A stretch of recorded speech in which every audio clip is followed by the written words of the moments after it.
ओम शांति। अच्छे पुत्र की पहचान जानिए, कौन सा बेटा आपको दुख देगा और कौन सा सुख। सभी माता पिता जरूर सुने। आज दुनिया में ऐसे बहुत केस देख रहे हैं हम सभी इस समाज में कि आज माता पिता बहुत दर दर की ठोकरें खा रहे हैं। माता पिता को बहुत दुख मिल रहा है।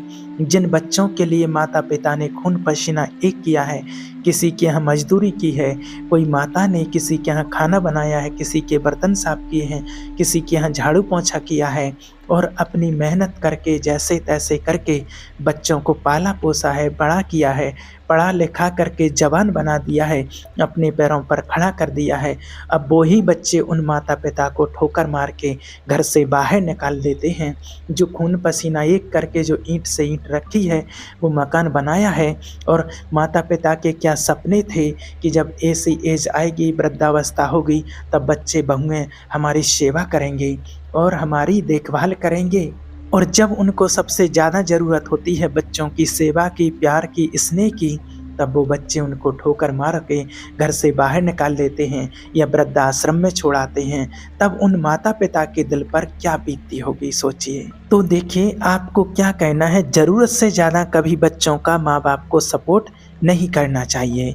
बच्चों को अपने पाँव पर खड़े होने के लिए छोड़ दो, क्योंकि वो पहले खड़े होंगे, गिरेंगे, फिर खड़े होंगे, फिर गिरेंगे। जिससे क्या होता है, उनको खुद में संभलने की क्षमता रहेगी। अगर बाप पिताजी हर बार खड़े रहे और अगर वो हर बार सहारा देते रहे, तो बेटे को लगेगा कि अभी पिताजी तो खड़े हैं, और वो सहारों पर खड़े होने वाले लंगड़े हो जाते हैं, लंगड़े होते हैं। वो सहारे पर खड़े होने वाले लोग हमेशा लंगड़े होते हैं।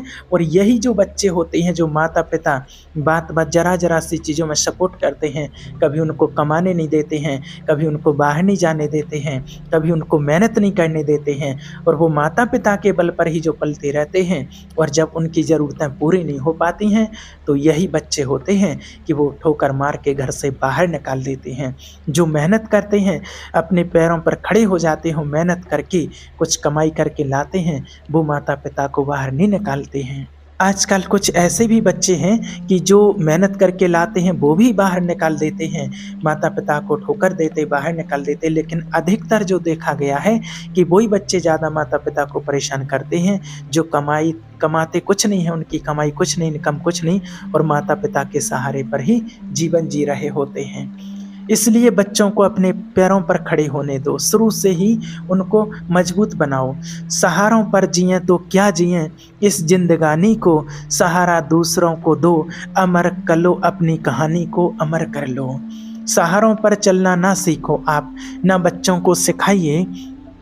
सहारों पर चलना ना सीखो, सहारा दूसरों को देना सीखो, कि दूसरे के सहारे बनो। आपको किसी के सहारे की ज़रूरत ना पड़े, आप किसी दूसरों का सहारा बनो, ये तो आपकी सफलता है। अगर आप पूरी ज़िंदगी जीवन भर माता पिता के ही टुकड़ों पर पल रहे हैं, तो लायक पुत्र नहीं कहलाएंगे। लायक पुत्र वो नहीं होता है जो पिताजी की प्रॉपर्टी पर पलता है। आप ऐसे बेटे बन करके दिखाओ कि अपने पिताजी से कह सको कि पिताजी, आपकी जो संपत्ति है, आप अपने हाथ से, आपको जिसको जो करना है, किसी ज़रूरतमंद को देना है, आपको दान करना है, यज्ञ करना, जो भी करना है आप करो।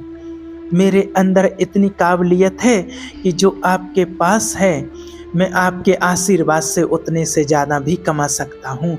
आपका आशीर्वाद मुझे चाहिए। इतनी हिम्मत चाहिए बेटे को अपने पिताजी से कहने की। लेकिन आजकल क्या हो रहा है, दुनिया में ऐसे केस देख रहे हैं, कितने केस रोज़ आज न्यूज़ में आए दिन ये बात आ रही हैं कि पिताजी को मरवा दिया, पैसे दे करके, सुपारी दे करके मरवा दिया प्रॉपर्टी के लिए। प्रॉपर्टी हमें दो, उस अगर नहीं देते हैं तो मरवा दिया। कितने केस ऐसे देखे हैं। संपत्ति हमें दो, सेवा नहीं करेंगे माता पिता की, लेकिन संपत्ति पूरी लेंगे। ये होते हैं थर्ड क्वालिटी के लोग। जब तक आप काबिल नहीं हैं, आप छोटे हैं, बचपना है आपका, तो माता पिता का फर्ज होता है कि वो आपको हर चीज़ के लिए, आप मेला घूमने जा रहे हैं, मार्केट जा रहे हैं, क्या खाना, क्या पीना, क्या ओढ़ना पहनना, माता पिता आपकी सारी ज़रूरतों का ख्याल रखते हैं। लेकिन जब आप काबिल हो जाते हैं, जब आप बड़े हो जाते हैं, समझदार हो जाते हैं, तो फिर आपको माता-पिता से कभी पैसे नहीं माँगना चाहिए। चाहे आपको कुछ लेना हो, खरीदना हो, जब आप बड़े हो गए, समझदार हो गए, आप बालिग हो गए, तो आपको फिर माता-पिता से नहीं माँगना चाहिए। आपको खुद कमाई करना चाहिए और अपनी ज़रूरतों को पूरा करना चाहिए। अपनी ज़रूरतों को फिर किसी के मोहताज ना माता-पिता से कभी नहीं माँगना चाहिए। अगर आप पढ़ाई करते हैं और अगर आपकी घर की कंडीशन आपको सब पता रहता है कि माता-पिता की कंडीशन ठीक नहीं है, तो जब आप छोटे थे तब तो माता-पिता ने पढ़ाया ही है, आपको बड़ा भी किया है, पाला-पोसा भी, सब ज़रूरतें पूरी की। लेकिन जब आप बड़े हो जाते हैं और आगे की पढ़ाई करना है आपको, आपने इंटर कर लिया और घर में अगर 10वीं कर ली, अगर घर में आपकी इतनी व्यवस्था नहीं है कि आगे की माता-पिता पढ़ाई करा सकते हैं और आपका पढ़ने का इच्छुक आपका मन है और माता-पिता का भी मन है, तो माता-पिता पर बोझ नहीं डालना चाहिए, प्रेशर नहीं डालना चाहिए। आप खुद समझदार हो गए हैं, तो आप कुछ काम करो, अलग से ओवर टाइम कुछ काम करो और फिर उस कमाई से पैसा लाओ और अपनी पढ़ाई को, अपनी ज़रूरतों को पूरा करो। अपना खर्चा फिर अपन को स्वयं को ही उठाना चाहिए। आपको मोबाइल की ज़रूरत है, अपना कमाई कीजिए और आप खुद मोबाइल लीजिए। आपके जीवन में जो भी आप जिस चीज़ की भी ज़रूरत है, अपनी कमाई कीजिए और खुद लीजिए। पिता के ऊपर बोझ बनकर मत रहिए। अब जब आप बड़े हो गए हैं, समझदार हो गए हैं, तो किसी के सहारों पर नहीं चलना। सहारों पर तो कहते हैं ना कि मुर्दे चला करते हैं, वरना नदी तो अपना रास्ता खुद बना लेती है। दूसरों के सहारों पर चल कर के क्या जीना है? अगर आप अपने पिताजी की कमाई हुई प्रॉपर्टी पर आप चल रहे हैं, तो हमारा जीवन ही क्या है फिर? आपको पहचाना किससे जाता है? आपके पिताजी से कि फलाने का बेटा है ना। ये पहचान आपकी सही नहीं है, ये पहचान आपकी गलत है। आपका नाम ऐसा हो, आपकी कामयाबी की खुशबू ऐसी हो कि आपके नाम से आपके पिता का सम्मान बढ़ना चाहिए। पिता का सम्मान आपके नाम से होना चाहिए, आपके काम से होना चाहिए। आपके काम से, आपके नाम से पिताजी की पहचान हो, आपका काम इतना अच्छा हो, आपका नाम इतना अच्छा, इतना ऊंचा हो कि पिताजी को आपके नाम से, आपके काम से सम्मान मिले। आपसे आपके पिताजी की पहचान हो, ना कि पिता से आपकी पहचान हो। क्या सही है इसमें? आप खुद विचार कीजिए। मेरे पिता से मैं जाना जाऊं, इसमें मेरा क्या है? इसमें मेरा क्या जाता है? इसमें मेरी क्या काबिलियत होती है? आप खुद विचार कीजिए। मेरे द्वारा, मेरे काम के द्वारा, मेरे किसी ऐसे कर्म से मेरे पिताजी का सम्मान बढ़े, मेरे पिताजी का मान बढ़े, मेरे द्वारा मेरे पिता का आदर बढ़े, ये सफलता है, ये काबिलियत है। तो आप कैसा बेटे बनना पसंद करोगे, ये आप खुद स्वयं निर्णय कर सकते हो। आप पिता के नाम से जाने जाओगे या स्वयं आपके नाम से, आपके काम से पिताजी जाने जाएंगे। और ये बात बेटियों के लिए भी है, ऐसा नहीं कि सिर्फ बेटे के लिए है, बेटियों के लिए भी है कि आप भी अपने पिताजी की परी ही मत बनी रहना। आप भी कुछ ऐसा कर दिखाना कि आपके नाम से आपके पिताजी गर्व करें कि हाँ, ये बेटी मेरी है, देखो मेरी बेटी ने नाम रोशन किया है। आपके पिताजी को कोई नहीं जानता, लेकिन आप कुछ ऐसा कर जाओ, आप नाम रोशन कर जाओ कि आपके कारण आपके पिताजी को पूरा ज़माना जानने लगे, ज़माना जानने लगे। ये बेटियों के लिए भी कह रहे हैं, सिर्फ बेटों के लिए नहीं है ये बात। जनक जी को कोई नहीं जानता है। जनक जी को कौन जानता था? आप सोचिए, आज दुनिया में जो भी लोग जनक जी को जानते हैं, तो वो किसके नाम से जानते हैं? माता सीता के कारण जानते हैं। माता सीता जी के कारण उन्होंने अपना नाम ऐसा रोशन किया, तो उनको जानते हैं। वृषभानु जी को कौन जानता था? श्री राधा रानी के कारण ही उनको जाना जाता है, वृषभानु जी को जाना जाता है। हिमालय को कौन जानता? माता पार्वती के कारण ही हिमालय को जाना जाता है। इसलिए बेटियां ऐसी हो जो अपने पिता के सम्मान को बढ़ाएं, अपने पिता के सम्मान को बढ़ाएं। बेटे भी ऐसे हों जो अपने पिता के सम्मान को बढ़ाएं, मान को बढ़ाएं। ऐसे बेटा और बेटी होना चाहिए। खुद विचार कीजिए, आप अपने पिता के नाम से जाने जाओ ये सही है, या आपके परिचय से आपके पिता का नाम बढ़े। कोई बेटा अच्छी मेहनत करके, जब कोई भले गरीब हो, अब उसको कौन जानता है, लेकिन जब वो पढ़ लिख करके किसी अच्छे पोस्ट पर, कोई डॉक्टर, कलेक्टर, किसी आईएएस कुछ बन जाता है, तो उस बेटे के नाम से उस पिता को जाना जाता है, उसके काम से उस पिता को जाना जाता है। तब सोचिए कि जब कोई कहे कि कलेक्टर के पिताजी हैं, ये फलाने साहब के पिताजी हैं, तो उस बाप को कितना गर्व महसूस होता होगा, उस पिता को कितनी खुशी होती है कि वाह मेरा बेटा, कि वाह तूने मेरा नाम रोशन कर दिया है। नाम रोशन करने वाले बेटा और बेटी बने, पिता का नाम डुबाने वाले बेटा और बेटी कभी ना बने, इस बात का विशेष ध्यान रखें। ये गलती कभी भी मत करना कि आपके पिता को, आपकी माता को ऐसा दिन देखना पड़े कि वो कहें कि मुझे ऐसे बेटा बेटी होते ना तो अच्छा होता, या हुए तो जन्म लेते ही साथ मर जाते। ऐसे कई माता पिता बोलते हैं ना, जब उनकी नाक कटवा देते हैं, उनकी इज्जत पानी डुबा देते हैं, तो कहा जाता है कि ऐसे बेटे तो जन्म लेते ही साथ मर जाते, चुल्लू भर पानी में डूब मरो। जिन्होंने अपने माता पिता के मान सम्मान को डुबा दिया, माता पिता के नाम को बिल्कुल डुबा दिया है। तो ऐसे बेटों से तो अच्छा है कि बेटे बेटी होते ही ना, और आज ऐसे कितने आए दिन केस देख रहे हैं।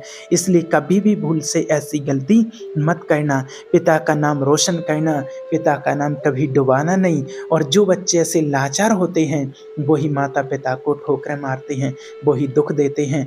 और जब कोई भी बेटा या बेटी कोई गलत काम करता है, और उसके पिता को जब कोई आकर के कहता है कि ऐसे बेटा निकले तुम्हारे, ऐसी बेटी निकली तुम्हारी, इससे बड़ा दर्द और इससे बड़ा दुख माता पिता के लिए और कुछ नहीं होता है। वो टूट जाते हैं अंदर से कि ना तो किसी के से कह सकते हैं, ना सुन सकते हैं, ना खा सकते हैं कुछ, ना पी सकते हैं। टूट जाते हैं वो अंदर से, उनका दिल एकदम जर्जर हो जाता है, जैसे कि कांच में कोई ठोकर लगती है तो वो कांच टूट जाता है, टुकड़े टुकड़े हो जाता है। ऐसा माता पिता का दिल हो जाता है जब कोई भी बेटा बेटी गलत कदम उठा देता है। तो इस बात के लिए हमेशा आप ध्यान रखिए, कभी भी आपके माता पिता को सिर नीचा ना करना पड़े। आपकी कोई चलन के कारण, आपकी किसी कर्म के कारण अपने माता पिता की आंखें कभी ना झुकें। आपके अच्छे काम से माता पिता का गर्व से सर ऊंचा हो, वो गर्व से कह सकें कि ये मेरा बेटा है, ये मेरी बेटी है, गर्व से कह सकें। उनका गर्व से, सम्मान से सर ऊंचा होना चाहिए।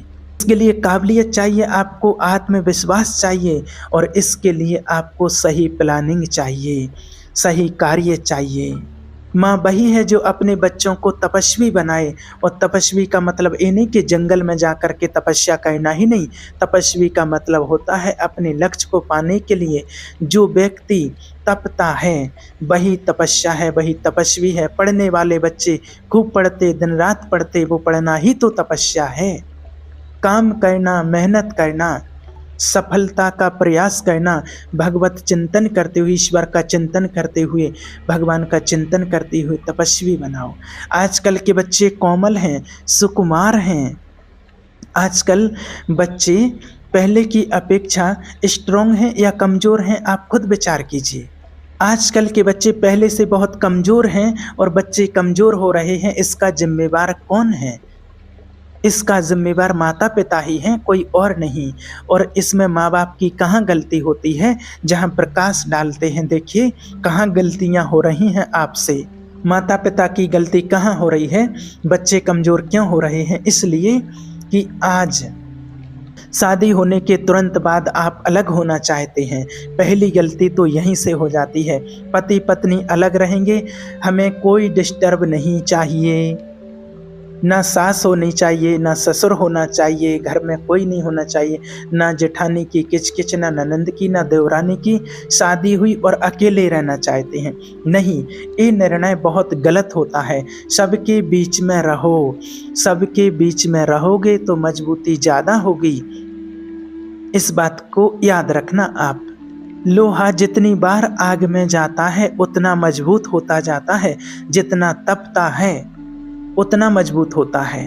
कोशिश करो कि हमारे जीवन में जो दुख आ रहे हैं, संकट आ रहे हैं, जो मुसीबतें आ रही हैं, इसलिए आ रही हैं कि वो संकट, वो मुसीबतें ही आपको मजबूत बनाएंगी। यदि जीवन में कष्ट नहीं आया तो आप मजबूत कैसे होंगे? आप ये तो विचार कीजिए। महाभारत युद्ध के पहले पांडवों को 12 साल का वनवास हुआ था। श्री राम जी के राजा बनने के पहले 14 साल का वनवास था। ये वनवास क्यों था? क्यों हुआ था वनवास? क्योंकि राम जी डायरेक्ट अगर राजा बन जाते, वनवास ना जाते, तो राम राज्य ऐसा ना होता, ऐसा नहीं होता। 14 साल राम जी ने तप करके देखा है जंगल में कि जीवन क्या है, कष्ट किसे कहते हैं, सुख क्या है, दुख क्या है, जानते हैं, सब कुछ जानते थे। और जब वो राजा बने तो उन्होंने अपनी प्रजा को हर सुख दुख जाना, अपनी प्रजा का सुख दुख जाना, क्योंकि वो जानते हैं अगर वो पब्लिक में ना घूमे होते, वंचितों से ना मिलते, सबरी से ना मिलते, तो वो क्या जानते? वो तो राजकुमार थे ना, वो दुख और सुख क्या जानते? महलों में पले और बड़े थे, वो क्या जानते कि गरीबी क्या होती है? वो क्या जानते कि भूख क्या होती है? 14 साल में सब कुछ जाना श्री राम जी ने। और आपके बच्चों के पास आज डिग्रियां तो बड़ी बड़ी हैं, लेकिन आपके बच्चों को कहीं पता नहीं होता है कि भूख क्या होती है, प्यास क्या होती है, दुख क्या होता है, दूसरे की पीड़ा क्या होती है, तकलीफ क्या होती है, कांटे की चुभन क्या होती है। बच्चों को थोड़ा दर्द देना, थोड़ा उनको अपने पैरों पर खड़े होना, संघर्ष करने देना, ये तो अपने बच्चों के लिए ज़रूर करने देना चाहिए। बच्चों के एकदम लाड़ प्यार से रखना चाहिए, लेकिन जब तक वो अपने पैरों पर खड़े ना हो जाएं, बड़े ना हो सकें, जब तक वो समझदार ना हो जाएं, तब तक, और उसके बाद बच्चों को संघर्ष करने देना चाहिए, आगे बढ़ने देना चाहिए, तभी उनका जीवन अच्छा होता है। और फिर वो बच्चे माता पिता को कभी दुख नहीं दे सकते हैं। और याद रखिए, कभी माता पिता की आंखों में आपकी वजह से आंसू नहीं होना चाहिए। हर समय माता पिता के चेहरे पर बच्चों की वजह से मुस्कान होना चाहिए, उनका मुस्कुराता हुआ चेहरा नजर आना चाहिए, उनको खुशी हो, उनको गर्व हो कि मेरे बेटा और बेटी ऐसे हैं। सब सुबह शाम उठते साथ भगवान से माता पिता यही कहें कि मेरे जैसे बेटा और बेटी भगवान सबको देना। वो ये ना कहें कि भगवान मेरे जैसा बेटा बेटी किसी दुश्मन को भी ना देना। ऐसे शब्द नहीं निकलना चाहिए, इस बात का ध्यान रखें। ऐसा अपना आदर्श जीवन बनाएं कि अपने माता पिता की पहचान आप स्वयं बने। ओम शांति।